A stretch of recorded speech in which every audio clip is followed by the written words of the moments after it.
Alors, si vous voulez bien, on va démarrer déjà par quelques explications sur le mot zen. Alors, le mot zen, c'est un mot aussi qui est très souvent utilisé. Et on dit maintenant dans la tradition, on est zen, c'est-à-dire on est tranquille, on est décontracté. Alors qu'à l'origine, l'idée, et c'est même l'idéal, était quelque chose de totalement différent. Alors là, j'ai pris quelques documents qui, j'espère, répondront à vos questions, mais si vous avez vos idées, mais si vous avez des questions à poser, n'hésitez pas, parce que c'est un petit peu le but de cette plus une réunion qu'autre chose.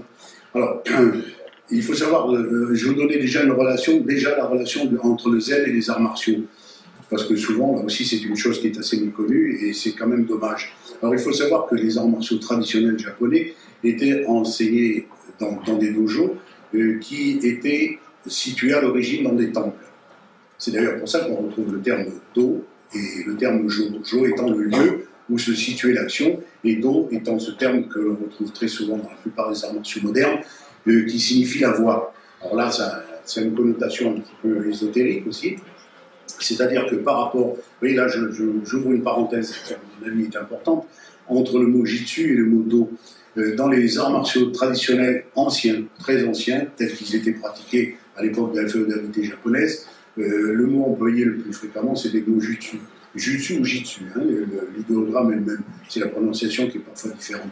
Alors, par contre, dans les arts martiaux modernes, tels que l'avait lancé le maître Kano en 1882 avec le judo, il a employé ce terme de judo, la voie de la souplesse. Alors il faut savoir, là aussi c'est une petite chose historique, que dans certaines écoles de jiu-jitsu qui existaient bien avant que le maître Kano fasse sa synthèse, le mot judo existait déjà dans des écoles de jiu-jitsu. Mais c'était totalement différent de ce qu'a créé le maître Kano. Alors là aussi, profitons-en, bien qu'on ne soit pas dans le zen encore, mais profitons-en pour rendre un hommage au maître Kano, qui a été en 1882, qui a été le détonateur, si on peut dire, pour le renouvellement des arts martiaux avec sa création du judo et l'aide qu'il a apportée à tous les autres arts martiaux. Il ne faut pas oublier que le maître Kano avait un rang important dans la cour impériale japonaise. Sa position dans cette cour impériale lui a permis d'aider le développement du karaté. Dans les années 1920, il a fait venir le maître Funakoshi, qui venait de son île lointaine d'Okinawa, pour que les Japonais découvrent le karaté. Alors que jusqu'à présent, le mot qui était souvent utilisé, c'était autorité, c'était narate, etc. Des mots qui correspondaient à l'île d'Okinawa et qui n'avaient rien à voir avec le karaté-do tel que on le conçoit actuellement. Alors ça, c'est donc, je ferme cette parenthèse sur un petit peu ses origines et on revient sur l'idée du zen. Alors, une des branches du bouddhisme, le zen, il a pris l'essor grâce beaucoup aux samouraïs. Ce point particulier n'est pas sans rappeler le rôle important joué à la même époque par le christianisme qui était lié à la chevalerie européenne. L'histoire des arts martiaux, en particulier des écoles de jiu-jitsu, ne peut être évoquée sans faire référence au zen. Mot, il faut le savoir, mot qui est une abréviation du mot zenna, qui veut dire méditation ou contemplation. En règle générale, quand on dit zen, on raccourcit un petit peu, c'est en réalité zenna. Grâce aux écrits, en particulier du moine Deshimaru, qui a vécu en France pour un certain nombre d'années, et qui a écrit des ouvrages remarquables sur le zen, on a su beaucoup plus de choses que on pourrait penser jusqu'à présent. En fait, il s'agit essentiellement d'une manière de concevoir la vie par des positions de relaxation, des réflexions sur la pensée, mais il n'y a pas d'action directe en tant qu'action physique. Hein. C'est ce que beaucoup ont oublié en pensant que le zen était aussi par lui-même un art martial. Ça n'avait rigoureusement rien à voir. Sur le plan historique, le zen remonte à l'expérience qu'avait fait Bouddha dont le nom était Shakyamuni, qui a réalisé l'éveil dans cette posture zazen. La posture zazen, c'est la posture d'utilisation du zen et de la méditation en étant assis en tailleur ou alors les jambes en position, les pieds en position en extension. Alors ça s'est passé en Inde au 6e siècle avant le christianisme, et ensuite ça a été Bodhidharma qui au 6e siècle de notre ère a commencé à renouveler cette idée en partant des idées, disons, qui étaient des idées hindoues, puis ensuite chinoises. Il y a eu un véhicule qui s'appelait, un véhicule, c'est une manière de le dire, le grand véhicule, l'école Chan, qui a permis au Japon le développement, en passant de l'Inde à la Chine, et ensuite au Japon, le développement du zen. Voilà un petit peu sur le plan historique. Qu'est-ce que c'est devenu? Alors, il a été connu donc au Japon, vraisemblablement aux environs, vraisemblablement parce aucune position historique n'est ferme à ce sujet-là, mais vraisemblablement au XIIe siècle, et il a connu un grand épanouissement au Japon parce que il a trouvé un terrain favorable à son développement, surtout auprès des samouraïs. Je vous cite aussi quelque chose là, qui m'a paru intéressant. Selon certaines sources, c'est le moine japonais Dogen qui apprend un séjour en Chine apportant le zen au Japon. Le zen influencera profondément toute la culture japonaise et plus de 20 000 temples témoignent aujourd'hui de ce rayonnement. Avec son message de discipline intérieure et d'inlassable recherche de la vérité, le zen deviendra l'expression religieuse du Bushido, le code d'honneur de la chevalerie japonaise. On en parlera tout à l'heure de Bushido. La fusion dans cet esprit du bouddhisme et du shintoïsme donnera un certain essor, un très très grand essor d'ailleurs, sur le plan international. Alors, globalement, on pourrait en parler pendant des heures.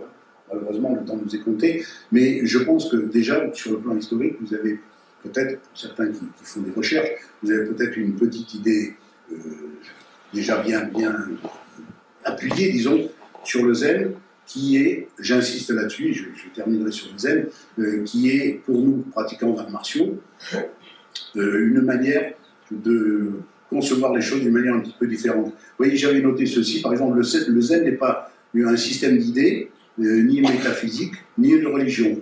Il n'y a pas de dogme, il n'y a pas de croyance, pas de symbole. Rien à chercher, pas de voie, aucun sauveur, contrairement à la plupart des religions, aucun choix.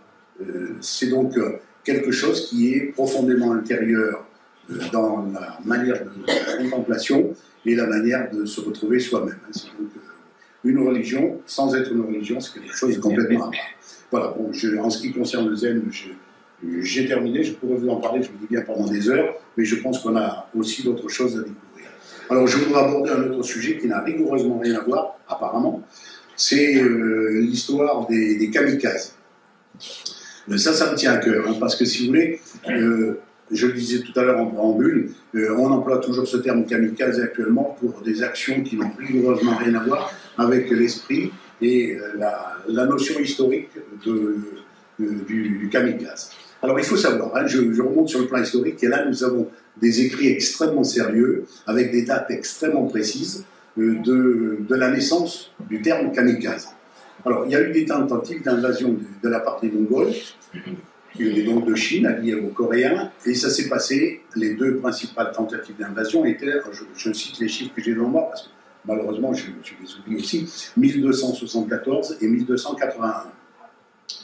Kublai Khan, qui était le petit-fils de Gengis Khan, avec ses Mongols, qui étaient avant tout des conquérants, il ne faut pas oublier qu'ils avaient conquis une partie de l'Europe, était décidé depuis très longtemps d'envahir le Japon. Il y a eu une des principales attaques du Japon a été produite par 27, c'est le chiffre précis des historiens, 25 000 Mongols et de nombreux Coréens qui étaient assujettis au système mongol. Et ça s'est passé en novembre, les dates sont précises, 1274. L'invasion a été dans la 4e île du Japon, qui est l'île de Kyushu, que certains d'entre nous connaissent bien, puisque l'année dernière, nous étions encore en stage dans cette île. Alors, la première invasion prit fin à la suite d'une tempête, mais les Mongols revinrent en 1281, donc la deuxième invasion dont on a parlé, avec une considérable armada. Après de durs combats, alors que la partie semblait perdue pour les Japonais, s'éleva une très puissante tempête qui repoussa l'envahisseur en anéantissant la flotte des Mongols. Les samouraïs baptisèrent cette tempête kamikaze, qui veut dire le vent divin. Kami étant tout ce qui est divin dans la religion shintoïste japonaise, et kaze, c'est le vent. Alors, donc, la naissance du terme kamikaze était un nom qui était un petit peu ésotérique, mais qui correspondait au fait que cette tempête avait sauvé le Japon.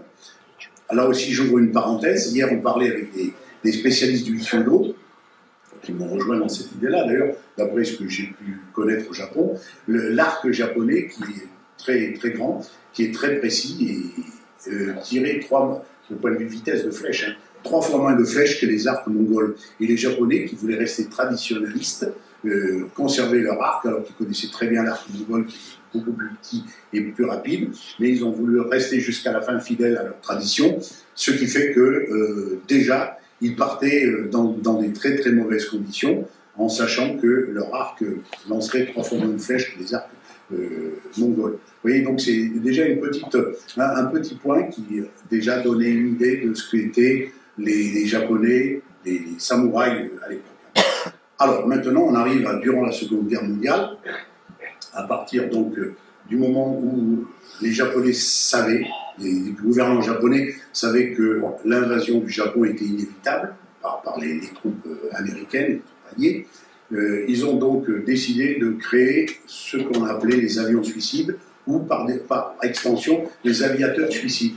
Donc c'était une jeunesse, il faut savoir que là j'étais entre 16 et 21 ans, donc c'était une jeunesse qui a été sacrifiée. Il faut savoir aussi sur le plan historique, et je sais qu'il y a les Japonais qui grincent un petit peu des dents quand on le dit, mais c'est l'histoire et on n'a pas le droit de la trahir, que la plupart des jeunes qui avaient été envoyés étaient déjà, on les avait complètement...